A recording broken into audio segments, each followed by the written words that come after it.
നമസ്കാരം. മലയാളി വാർത്തയിലേക്ക് സ്വാഗതം. കേരള സർവകലാശാലയിൽ കഴിഞ്ഞ ദിവസം SFI പ്രവർത്തകരുടെ പ്രതിഷേധമുണ്ടായി. മാത്രമല്ല, ഇവർ റോഡിൽ കുത്തിയിരുന്ന് പ്രതിഷേധിക്കുന്ന ഒരു സാഹചര്യമുണ്ടായി. ഈ റോഡിൽ കുത്തിയിരുന്ന് പ്രതിഷേധിച്ച സമയം ചില യാത്രക്കാർക്ക് അത് അസ്വസ്ഥതയുണ്ടാക്കി. അവരത് മാധ്യമങ്ങളോട് പ്രതികരിക്കുകയും ചെയ്തു. ഇത്തരത്തിൽ റോഡിൽ കുത്തിയിരുന്ന് സമരം ചെയ്യുന്നതിനെതിരെ യാത്രക്കാരൻ പൊട്ടിത്തെറിക്കുന്ന സാഹചര്യമുണ്ടായി.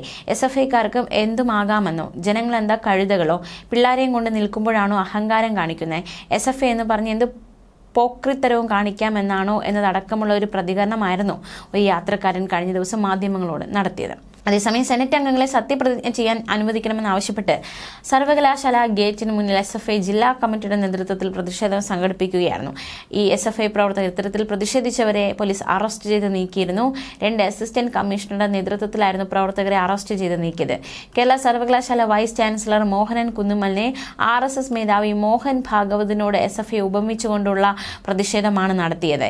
അതിനിടെ SFI നേതാവ് നന്ദൻ പോലീസ് ബസിനുമേൽ കയറി പ്രതിഷേധിക്കുന്ന കാഴ്ചയും കഴിഞ്ഞ ദിവസം കണ്ടു. തുടർന്ന് ഉദ്യോഗസ്ഥർ വാഹനത്തിന് മുകളിൽ കയറി നന്ദനെ താഴെ ഇറക്കാൻ ശ്രമിച്ചു. പക്ഷേ ഇറങ്ങില്ല എന്ന നിലപാടിലായിരുന്നു നന്ദൻ. പിന്നീട് വാഹനത്തിന് മുകളിൽ തന്നെ നേതാവിനെ ബന്ധനസ്ഥനാക്കി സ്റ്റേഷനിലേക്ക് കൊണ്ടുപോയി.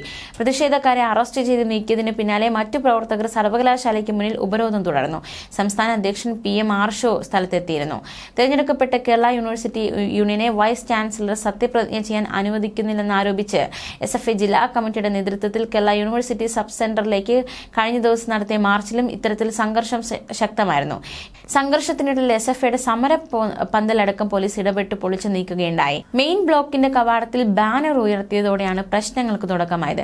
പ്രധാന വാതിലിലൂടെ ആർക്കും കടന്നുപോകാൻ കഴിയാതെ വരികയും പ്രവർത്തകർ മുകൾ നിലയിൽ ബാനർ കെട്ടാൻ ശ്രമിക്കുകയും ചെയ്തതോടെ രജിസ്ട്രാർ പോലീസിന്റെ സഹായം തേടി. പ്രധാന ഗേറ്റ് അടച്ച ശേഷമായിരുന്നു VCയെ കാണാനില്ലെന്ന ബാനർ SFI പ്രവർത്തകർ ഉയർത്തിയത്. ബാനറിന് താഴെ കുത്തിയിരുന്ന മുദ്രാവാക്യം മുഴക്കിയ പ്രവർത്തകരെ പോലീസ് അനുനയിപ്പിക്കാൻ ശ്രമിച്ചു. പക്ഷേ അവർ വഴങ്ങിയില്ല. തുടർന്ന് ബലം പ്രയോഗിച്ച് നീക്കുകയായിരുന്നു. SFI സംസ്ഥാന secretary PM Arsho, president K Anusree, ജില്ലാ പ്രസിഡന്റ് MA നന്ദൻ, നേതാക്കളായ SK ആദർശ്, അഞ്ജു കൃഷ്ണ തുടങ്ങിയവരെയായിരുന്നു അറസ്റ്റ് ചെയ്തത്. 5 പേർക്ക് പോലീസ് മർദ്ദനത്തിൽ പരിക്കേൽക്കുന്ന സാഹചര്യമുണ്ടായി.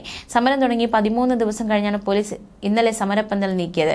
സർവകലാശാല ആവശ്യപ്പെട്ട പ്രകാരം ക്യാമ്പസിന് ഇന്നലെ വൈകിട്ട് മുതൽ പ്രത്യേക സുരക്ഷ ഒരുക്കിയിരുന്നു.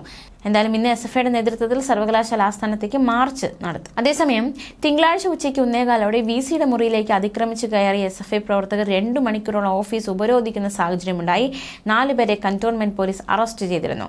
VCയുടെ ഓഫീസിലുണ്ടായ നാശനഷ്ടങ്ങൾ വിലയിരുത്തി റിപ്പോർട്ട് ചെയ്യാൻ യൂണിവേഴ്സിറ്റി എഞ്ചിനീയറെ ചുമതലപ്പെടുത്തിയിരുന്നു. പൊതുമുതൽ നശിപ്പിച്ചതിന് സമരക്കാർക്കെതിരെ കേസെടുത്തിട്ടില്ല. തിരഞ്ഞെടുപ്പ് സംബന്ധിച്ച 3 കേസുകൾ ഹൈക്കോടതിയുടെ പരിഗണനയിലുള്ളതിനാലാണ് സർവകലാശാലയ്ക്ക് തീരുമാനമെടുക്കാനാവാത്തത്. തിരഞ്ഞെടുപ്പിന്റെ രേഖകൾ സംഘർഷത്തിൽ നശിപ്പിക്കപ്പെട്ടതിനാലാണ് ഫലം വിജ്ഞാപനം ചെയ്യാനാവാത്തതെന്ന് VC ഹൈക്കോടതിയിൽ സത്യവാങ്മൂലം നൽകിയിട്ടുണ്ട്. ന്യൂസ് ഡെസ്ക് മലയാളി വാർത്ത.